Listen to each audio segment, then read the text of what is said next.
This is Talking My Walking. I am Rodrigo Ribeiro, and today I'm going to talk about megalomaniacal ostentation as representation of power.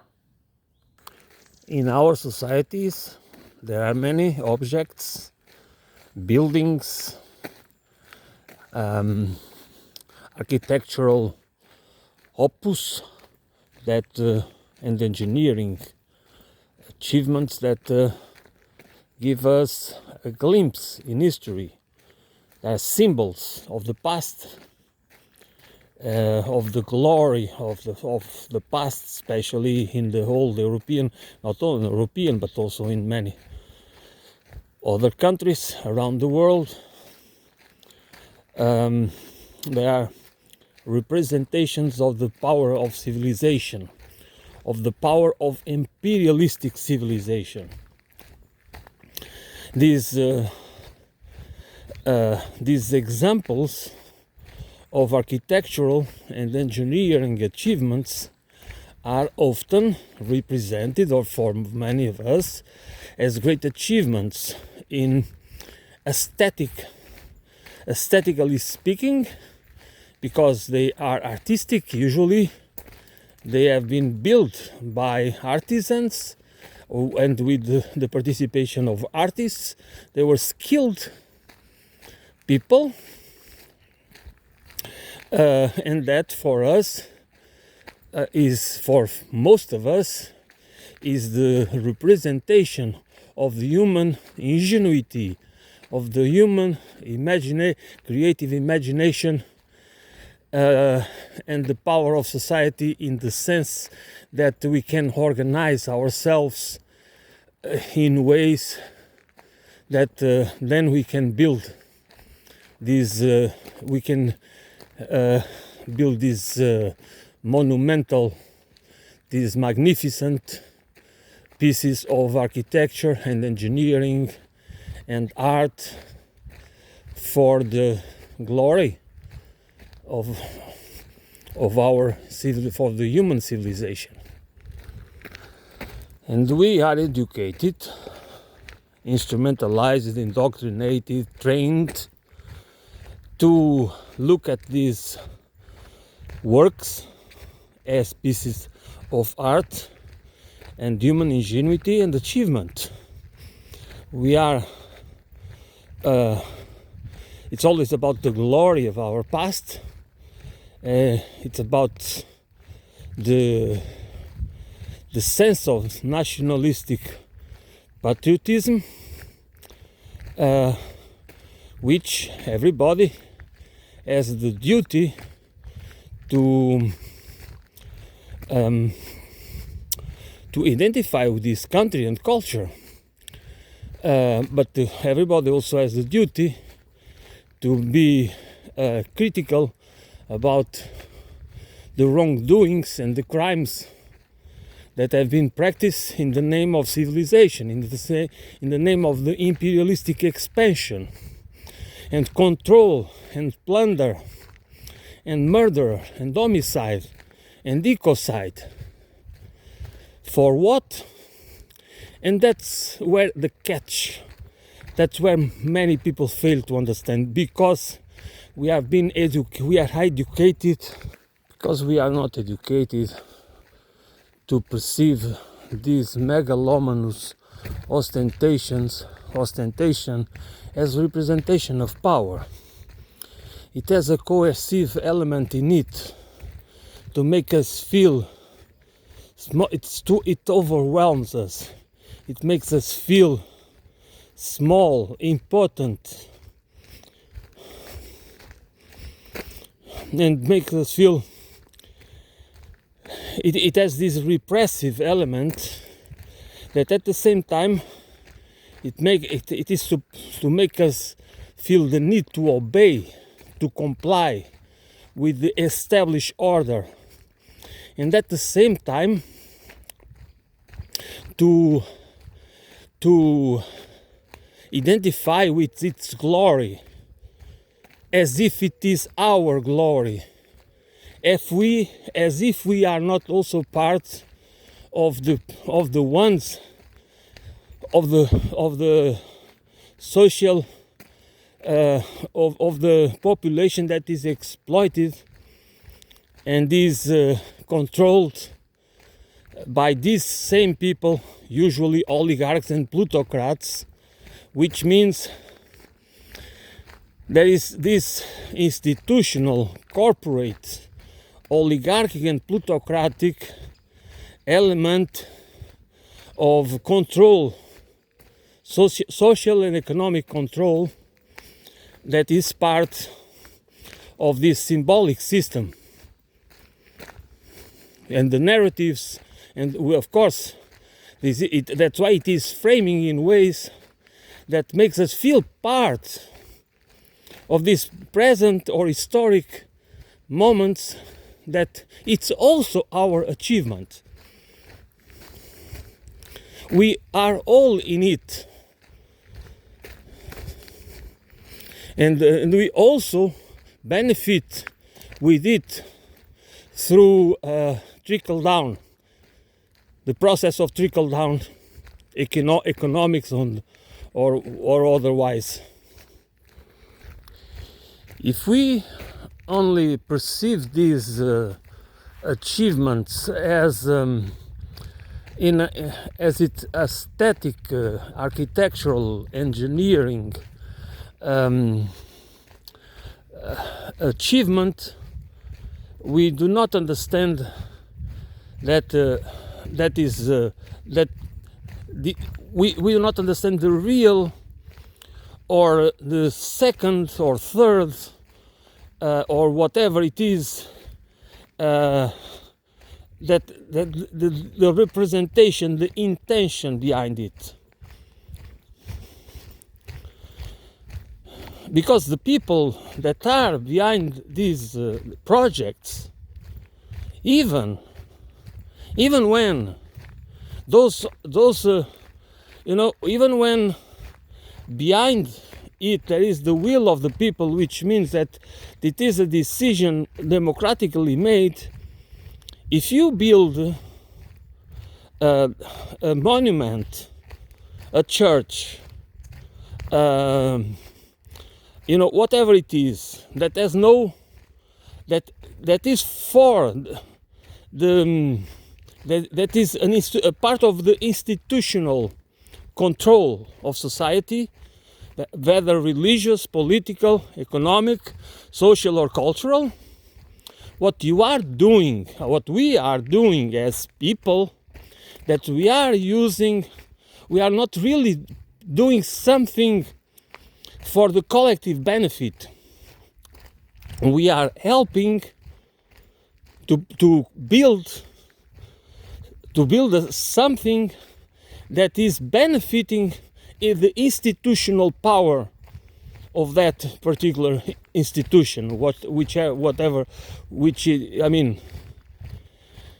and that is why we need to understand that this, even when it seems that there's a democratic participation, we need to understand what are the influences.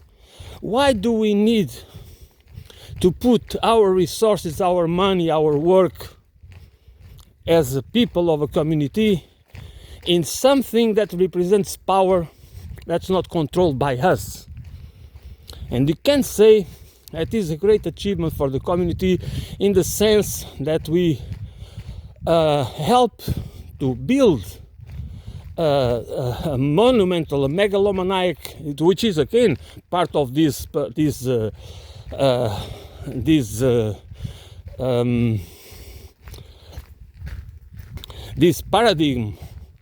of megalomaniacal ostentation or megalomanous ostentation,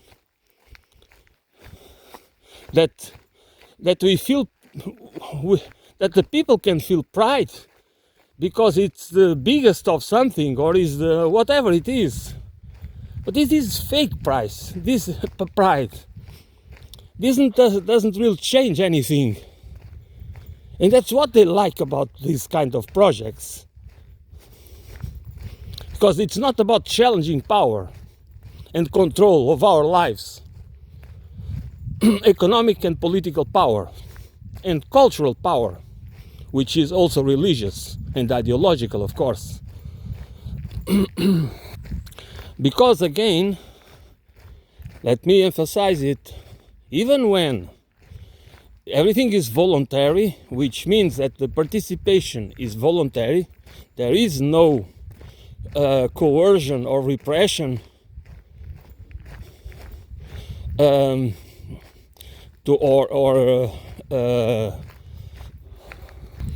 forced work or something, it doesn't mean that we are not being used and manipulated.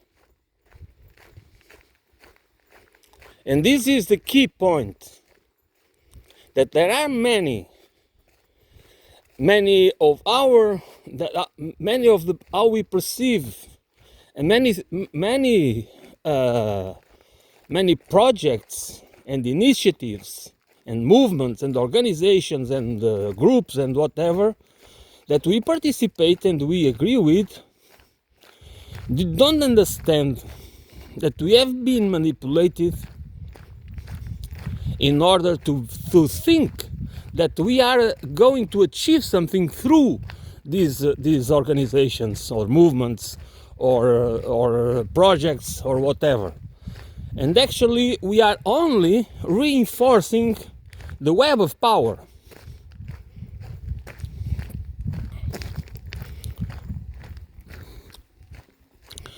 Because there is a direct link between the web of deception and the web of power. The web of power relies on the web of deception, and all kinds of deception, multidimensional, multi-contextual, multi-layered. Everything, every tool is used for perception manipulation. And we, by being stuck, mentally stuck, psychologically, and also aesthetically and ethically stuck in this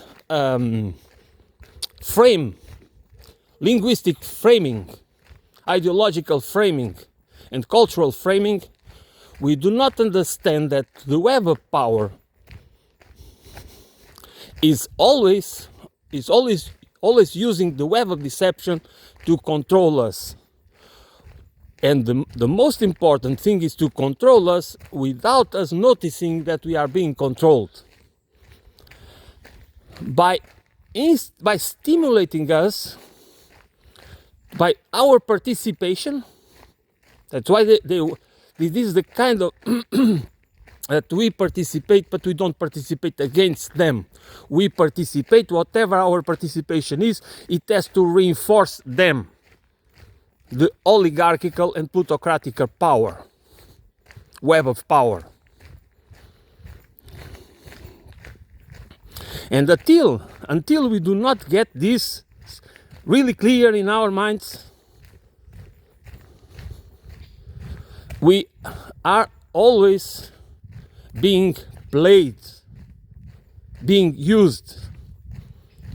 And we, instead of engaging in a transformation, in a conscious transformational process that will make us more free and more willing to really demand change that is real change for a societal system and a civilizational paradigm that has nothing to do with what we have now. And just we stop blaming and blaming biology, because there is sciences such as evolutionary biology and evolutionary psychology that they try to justify a dysfunctional societal order and dysfunctional civilizational paradigm And then they try to tell us that the problem is us, is the human condition. Because of course it has to be the human condition. The societies and civilizations are created and developed by human beings.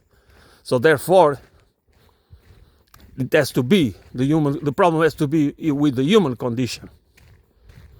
Which doesn't seem like a fallacy, but it is a deep fallacy that we need to deconstruct, to debunk.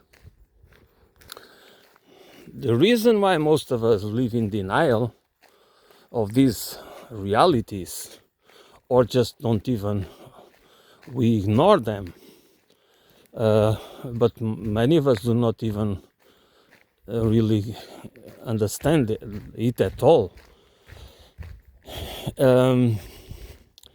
It's because we don't want to confront the reality of the systems, the complex system where we live, and why did it came about? Why do we have not only how, but why? Both how and why. This reality, this social reality, civilizational reality that we take for granted, so many of us take for granted as if it is immutable, and we don't even want to challenge it, to question it, to think about some hard questions about those realities that we accept because they have a historical past. They have been, all the representations reinforce their what we achieved as the human species, because we can now understand in the present. We can be critical about many technological trends that are emerging, like transhumanism and this techno-fascistic, like that is, for example, represented in Palantir and many other corporations, and these tech oligarchs that they don't even, that as Peter Thiel says, they want to replace politics with the technology. So we can understand, many of us can understand that we are running the risk of creating a dystopian world with our, so magnificent and megalomaniac technological projects and initiatives, and all our colonizing Mars, building there is no limits, there are no limits, but they are still and more limits to our freedoms. We are being more and more mentally manipulated, psychologically manipulated, not less. We don't have more freedom. What we have is easier lives in the sense of in the physical sense, because we don't need a lot of work that can be done resorting to advanced tools and robotics and automatization. But nevertheless, it doesn't mean that we are more free, because we are not more free or smarter. And why do we need to be to merge with technology in order to kind of upgrade our humane condition? Why do we need that? I can understand that we use some technology, some advancements in technology to help in certain health situations and and disabilities. but to merge us, that we become weapons. We will be used as we will be merged with technology to be used as weapons. We will even lose more of our freedoms, our freedoms to develop our humane condition, not to erase it.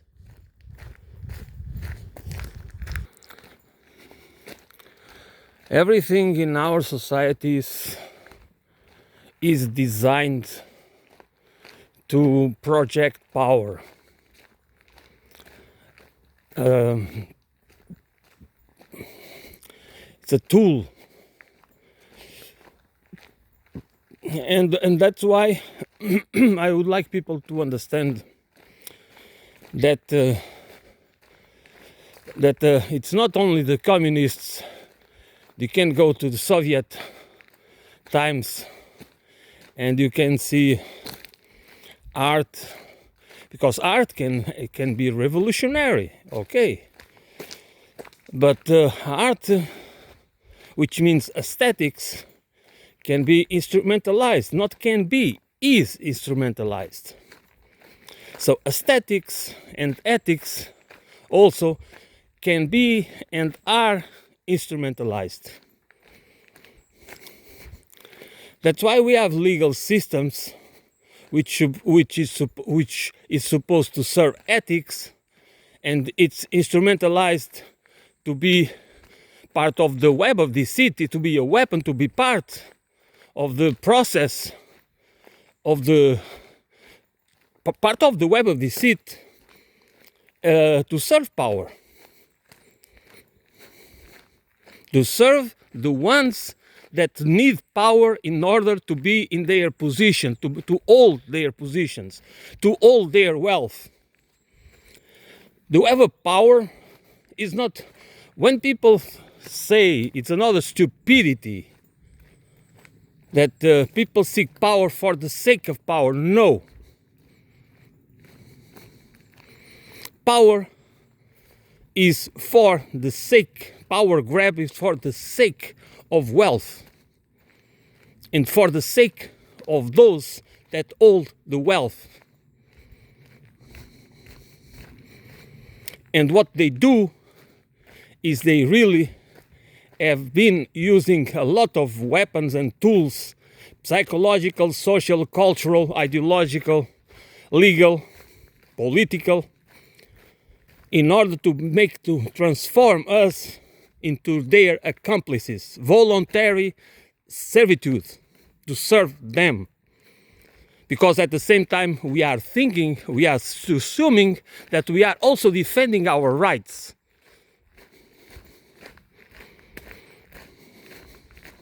Without noticing that we are merely being used.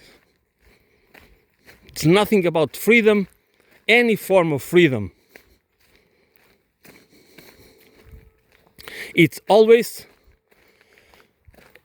this is why we have these dysfunctional and sick systems that, of course, prey on the more vulnerable. And even the better when the ones that would be, that are more compassionate and more empathic,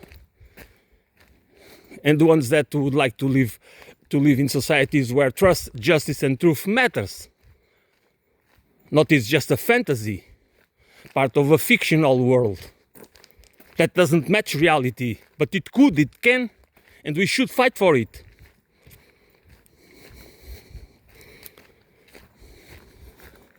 But by demanding political, economic agency, social and cultural agency, not by following saviors or heroes or leaders,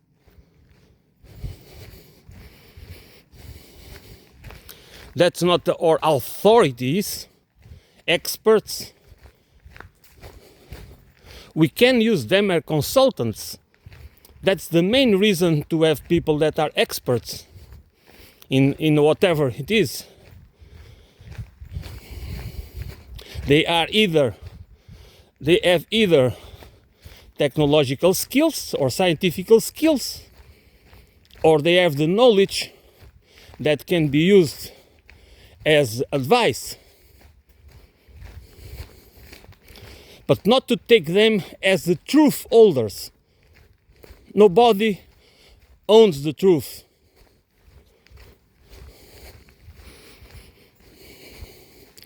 Because there is no way to eliminate completely biases and prejudices, and also limitations.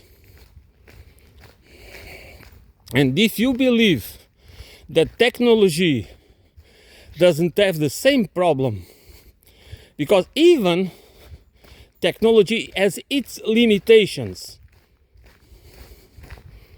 not human biases, but there are limitations that I can already perceive those limitations in these artificial intelligence tools that we have today.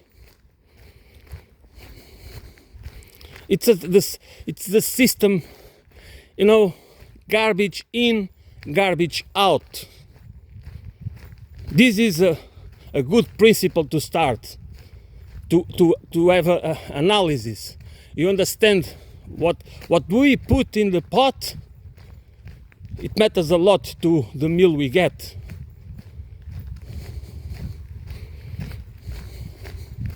And how we cook it, of course. Human creative imagination doesn't have limits. It's kind of limitless. But human reasoning and discernment does have limits. And it has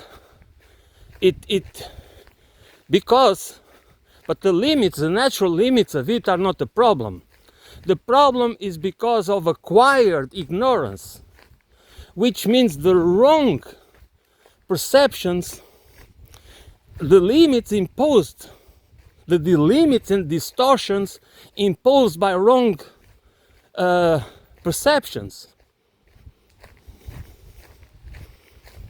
by assumptions and premises that are wrong, that are inaccurate, incomplete, incorrect, or total or complete lies.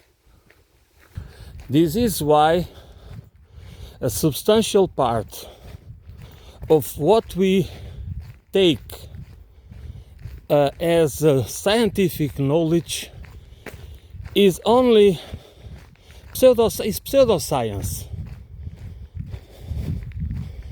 It really, and we should be skeptic and critical about many assumptions that we are supposed to take as scientific truths. And the same applies for any other, of course, any other form of knowledge. But because science is supposed to be taken more seriously as fact-based knowledge, we need to be more cautious. Because if we take certain so-called scientific facts, or we take theories as facts, as laws of nature, laws of whatever, we are being deceived, or we are going to be self-deluded, and self-delusion is a problem.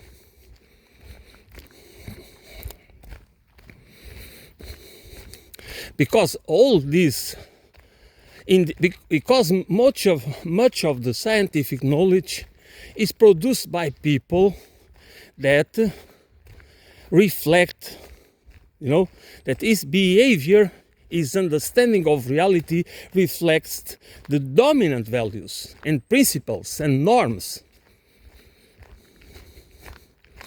The way they think, the way they approach, the way they frame, the way they build the narratives. Science is part of society.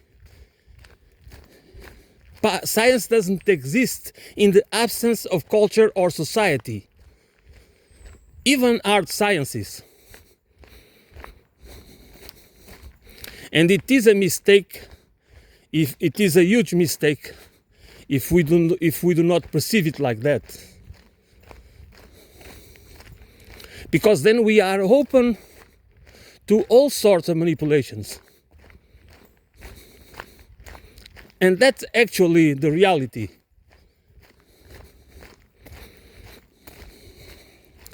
And of course, for each one of us, we pick and choose those with at certain point in our lives we feel better. We identify more with. That is absolutely normal. That's how we behave. And we change over time, of course. But it doesn't matter that we can always go just from one type of delusion into another. Because if we don't train a conscious critical analysis, don't train it in a sustained way, we are not able to discern. Our discernment is it needs to be trained. It needs to have the right tools to be effective.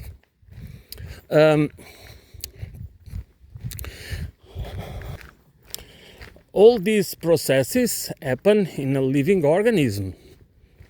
It's not in a drawing board,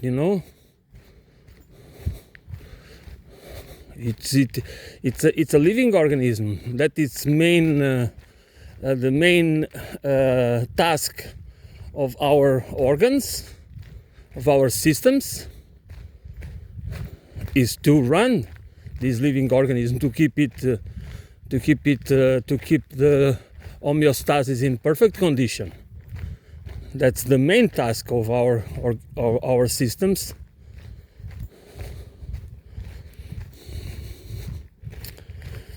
So that's why the truth, it's not what matters to our nervous system, to our intellectual life, but to understand, but to perceive, to identify patterns, to understand the relations between things in the context of present, past, and how we can imagine the future. That's what our cognitive systems do with the knowledge we have.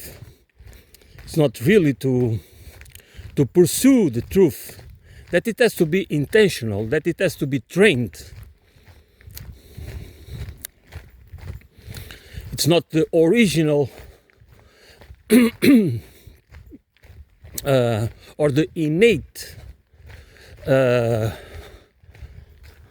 objective of our cognitive systems, cognitive affective systems, because as you know, emotions and feelings play a huge role in that process, because they are the qualifiers. Emotion, that's what gives a quality to our thoughts. That's how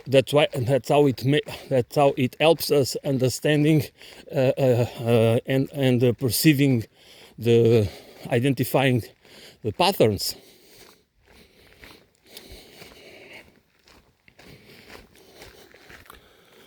One of the main role of the process of cultural awakening and cultural awareness, of a holistic process of culture awakening, is to allow us not only to navigate but to deconstruct the web of deceit and the web of power,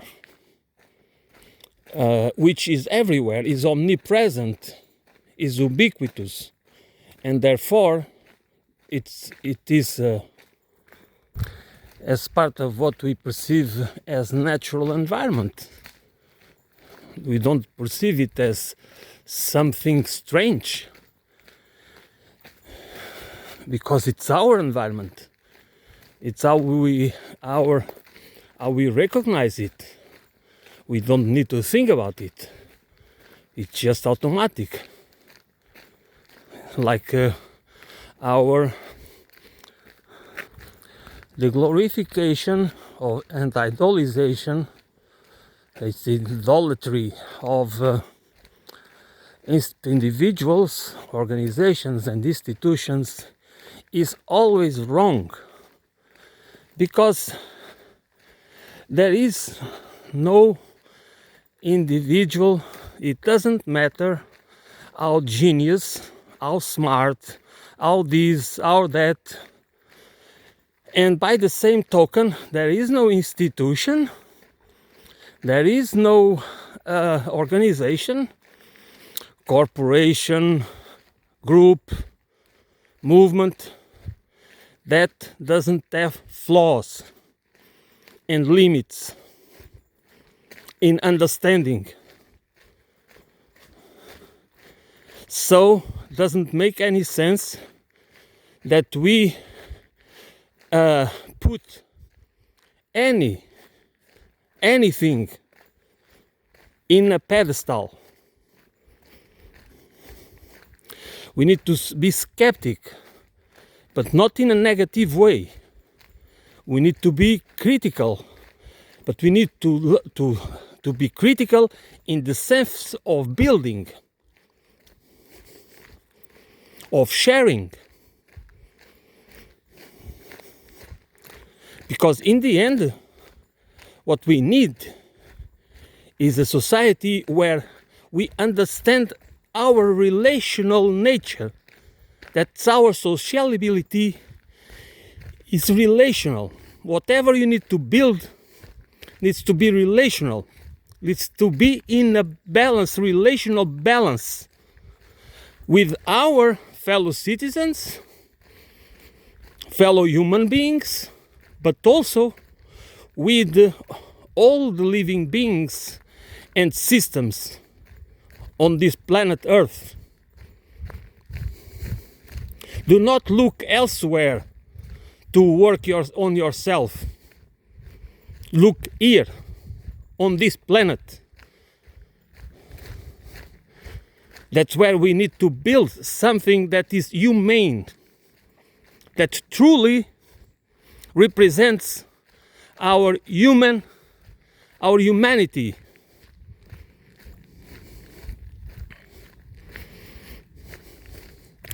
Not through the power representations as megalomaniacal ostentation, to project power into the future and in the present as well, to control, to protect the few wealthy, the strata at the top of the social pyramid.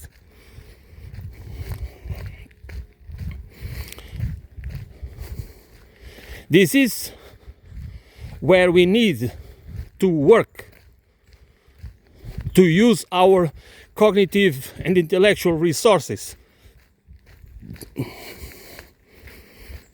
to use our discernment, That's why this cannot be done by an authority. This is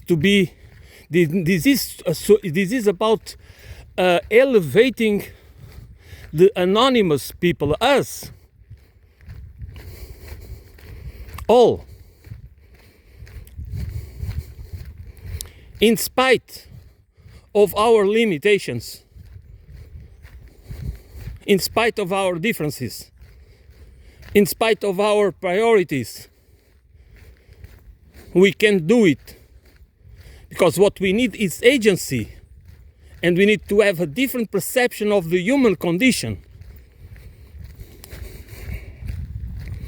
A perception of the human condition as part of this holistic process, the web of nature, the web of life, not as separated from it.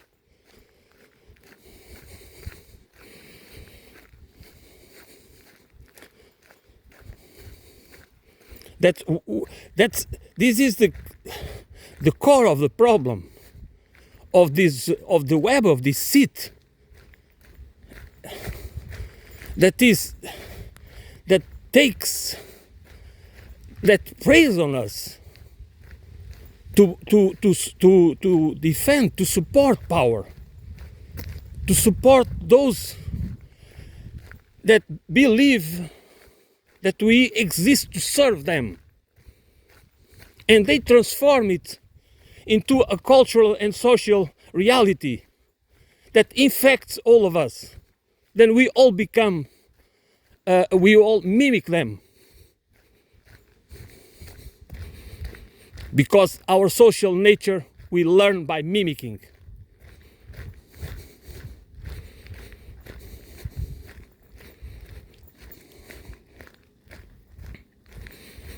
And then we just believe that this is all natural. That's who we are. There is no other way. We cannot change. There is something profoundly perfidious or perverse on our nature that makes us incapable of imagining and implementing a different society and civilization. And I'm not talking about communism or socialism. We need to also to go beyond these prejudices that so many of us, which is part of the web of deception, by the way, and other prejudices and wrong assumptions and premises and axioms. What I would invite people to do, I mean, what I would like that a few of us at least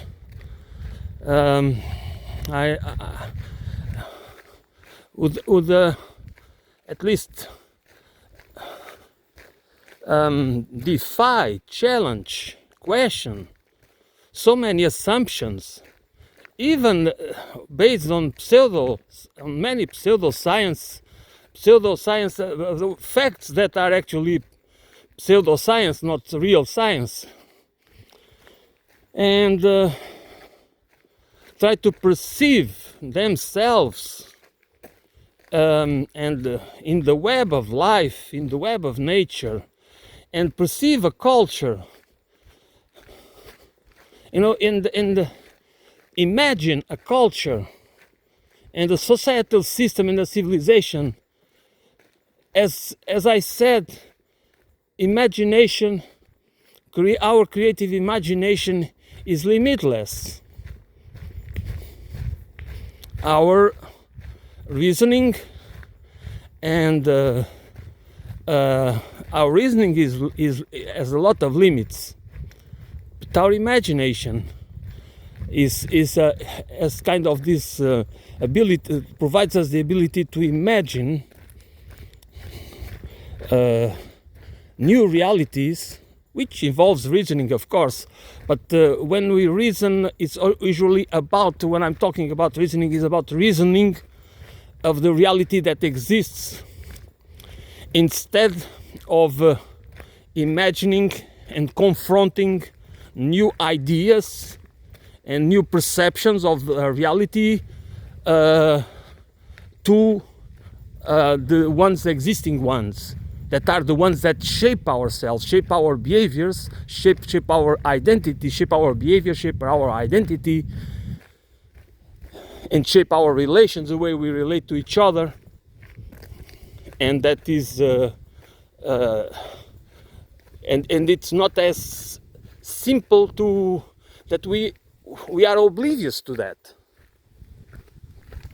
And the other main problem is that we can understand many of our problems and dysfunctions, societal dysfunctions, and our systemic dysfunctions and problems. Intellectually, we do understand them, but it doesn't change anything because we don't give it the relevance it deserves. We kind of don't connect it with our lives, as if we live in a separated world, kind of, because of our schizophrenic way of living. We do, this cognitive dissonance that we try to live. We compartmentalize our lives, and we are compartmentalize and hierarchize the relevance of the whole issues and problems, which is normal because we need to take care of our survival, and that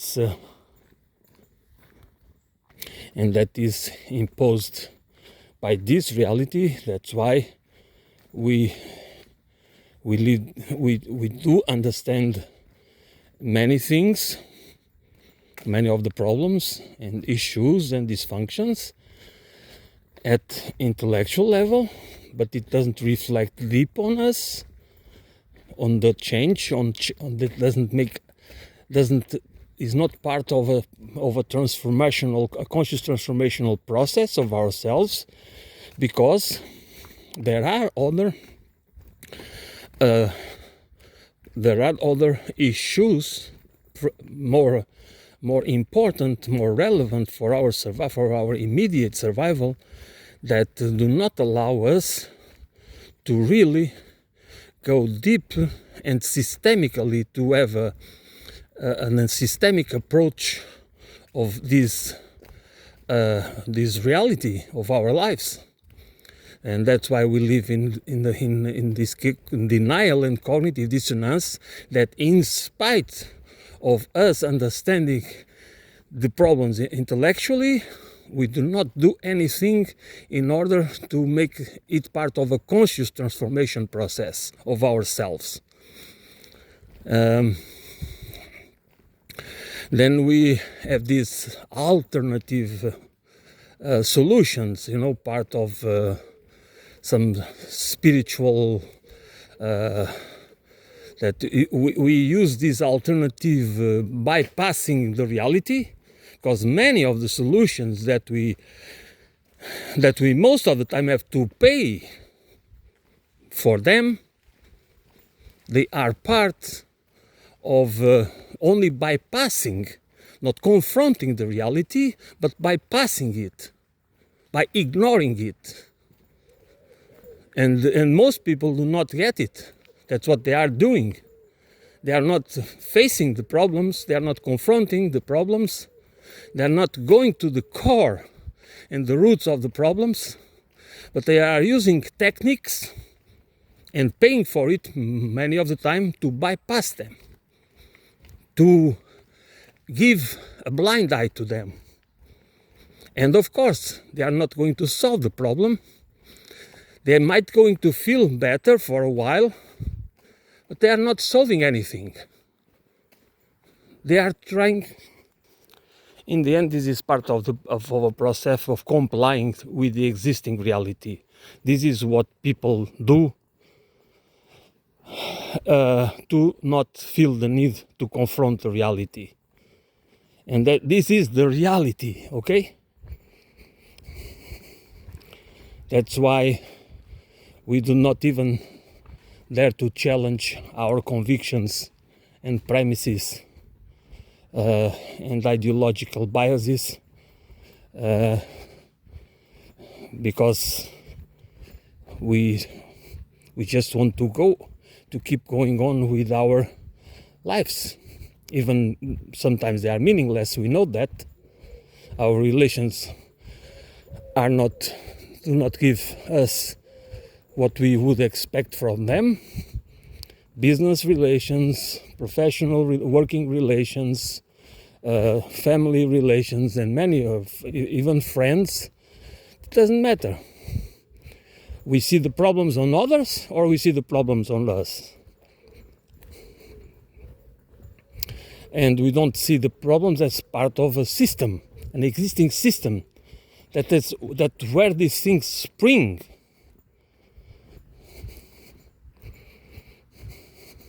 And why? Why does this system, why do we not confront it? Why do not we really feel the need to change it? Why do we prefer to conform? Is it easier? Yes. In the short run, it's easier. But it also is we just make it more difficult by complying. We make it always more difficult and more difficult and more difficult until it collapses.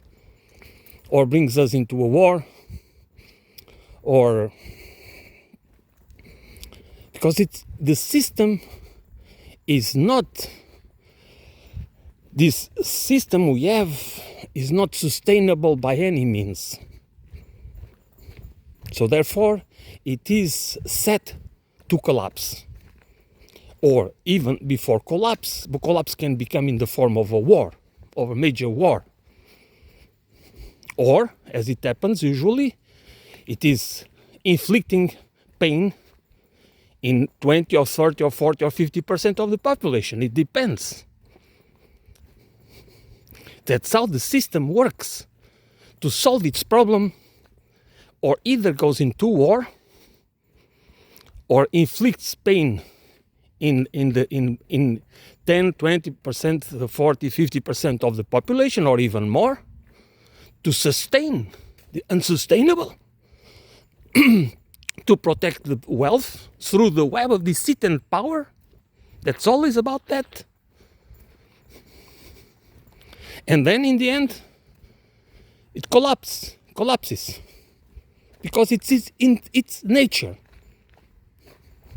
It cannot expand forever, as it is supposed to be, to do. That's why we need not only to have a deep, holistic, comprehensive reflection of our reality, but also to use our creative imagination to debate, to discuss what a new reality should look like. And by reality, I mean societal and civilizational. This is the main point. Okay? So I'm going to end here for today. Thanks for listening. I will be back soon.